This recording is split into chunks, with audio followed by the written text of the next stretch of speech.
क्या आपको पता है कि इंडिया में सबसे बड़ा वाईफाई जोन कहाँ है? क्या आपको पता है कि दुनिया की सबसे पुरानी यूनिवर्सिटी कहाँ है? और क्या आपको पता है कि बौद्ध धर्म और जैन धर्म की शुरुआत कहाँ से हुई? अगर नहीं पता तो बने रहिए मेरे साथ। इन सभी सवालों के जवाब मैं आपको इस वीडियो में देने वाला हूँ। हेलो व्यूअर्स, मेरा नाम है तौकीर शेख और आप देख रहे हैं रियल दुनिया। थंबनेल देखकर तो आप समझ ही गए होंगे कि आज हम किस टॉपिक पर बात करने वाले हैं। जी हाँ, आज हम बात करने वाले हैं इंडिया के एक ऐतिहासिक स्टेट बिहार के बारे में। तो हो जाइए तैयार और अपनी कुर्सी की पेटी बांध लीजिए और हम निकलते हैं बिहार की सैर पे।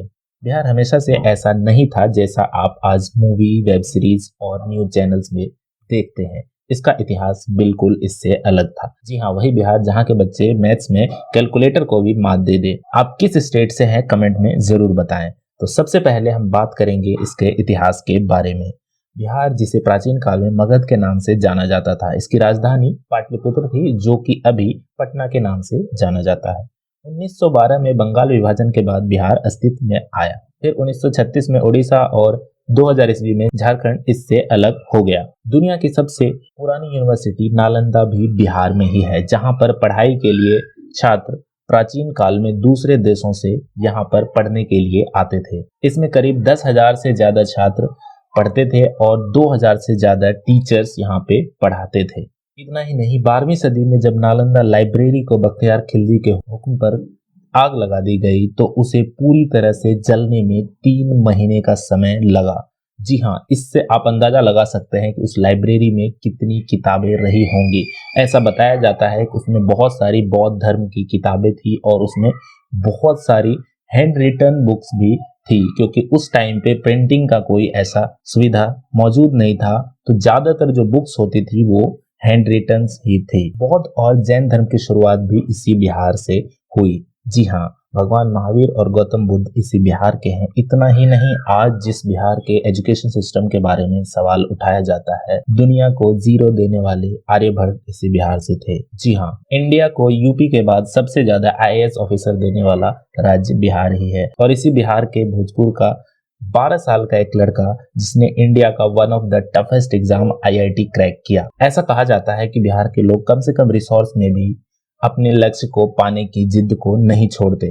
इसका जीता जागता उदाहरण है दशरथ मांझी, जिसने अपने एक छेनी और हथौड़े से 360 फुट लंबी और 300 फुट चौड़ी 25 फुट ऊंचे पहाड़ को काट कर सड़क बना दी। जी हाँ, अगर आप हिस्ट्री को थोड़ा ध्यान से देखें तो सम्राट अशोक हो या वीर कुंवर सिंह, चाणक्य हो या चंद्रगुप्त मौर्य, सभी इसी बिहार से थे। सिख धर्म की जड़ें भी इसी बिहार से जुड़ा हुआ है। जी हाँ, सिख के 10वें गुरु गुरु गोविंद सिंह का जन्म भी इसी बिहार के पटना में हुआ था। अगर हम यहाँ की भाषाएं की बात करें तो यहाँ पर कई प्रकार की भाषाएं बोली जाती है।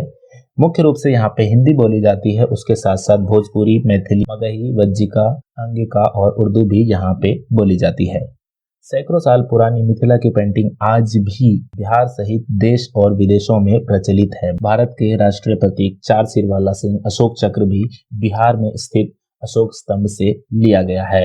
अगर हम बात करें नॉन वायलेंस की, तो नॉन वायलेंस का कॉन्सेप्ट भी इसी बिहार से शुरू हुआ था, जिसे भगवान महावीर और भगवान बुद्ध के द्वारा किया गया था। यही नहीं, गांधी जी ने अपने सत्याग्रह की शुरुआत भी इसी बिहार के चंपारण से शुरू किया था। अगर हम बात करें भारत के पहले राष्ट्रपति डॉक्टर राजेंद्र प्रसाद के, तो वो भी इसी बिहार से थे। इतना ही नहीं, भारत की सबसे पुरानी मंदिर मुंडेश्वरी टेम्पल भी इसी बिहार के कैमूर जिले में है। बहुत ही कम लोग जानते हैं कि वैदिक काल में बिहार ट्रेड और कल्चर का केंद्र माना जाता था। बिहार के सोनपुर में हर साल एशिया का सबसे बड़ा कैटल फेयर बनाया जाता है। जी हाँ, जो कि नवंबर और दिसंबर महीने में लगाया जाता है। बिहार का सबसे प्रसिद्ध मेले में से एक मेला ये माना जाता है। बिहार की सबसे प्रमुख फेस्टिवल छठ। जी हाँ, पूरे इंडिया में जहाँ कहीं भी बिहारी लोग रहते हैं वो अपने इस पर्व को कभी नहीं छोड़ते हैं। जहाँ भी होते हैं वहीं से इस पर्व को मनाते हैं। इसमें सूर्य और छठ की पूजा होती है। ये दिवाली के 6 दिन के बाद मनाई जाती है। एक बात और बता दूं कि टेक्नोलॉजी में जहाँ देश दुनिया आज बहुत तरक्की कर रहा है, उसके साथ साथ दुनिया में सबसे बड़ा वाईफाई जोन जो है वो भी बिहार के पटना में ही है, जो कि एक दो नहीं बल्कि 20 किलोमीटर के रेंज में फैला हुआ है। जी हाँ, ये एक फ्री वाईफाई जोन है। बिहार की बात हो और खाने की बात नहीं हो तो ऐसा कैसे हो सकता है। यहाँ की लिट्टी चोखा पूरे भारत में फेमस है, ये काफी स्वादिष्ट होता है। अगर आप बिहार घूमने का प्लान बना रहे हैं तो इन जगहों को अपने लिस्ट में ऐड कर लीजिए। राजगीर, जहाँ ग्लास ब्रिज टूरिस्ट को बहुत ही ज्यादा लुभाता है। बोधी ट्री, नालंदा, पटना, दरभंगा, रोहतास, कैमूर, ऐसे बहुत सारी जगह हैं जहाँ पे आप घूम सकते हैं। बिहार में गंगा, कोसी और गंडक जैसी 21 नदियां बहती है, जिसमें गंगा सबसे पवित्र माना जाता है। भारत का सबसे बड़ा स्तूप केसरिया स्तूप बिहार के पूर्वी चंपारण में है। आज की वीडियो में बस इतना ही। अगर कुछ छूट गया हो तो कमेंट में जरूर बताएं।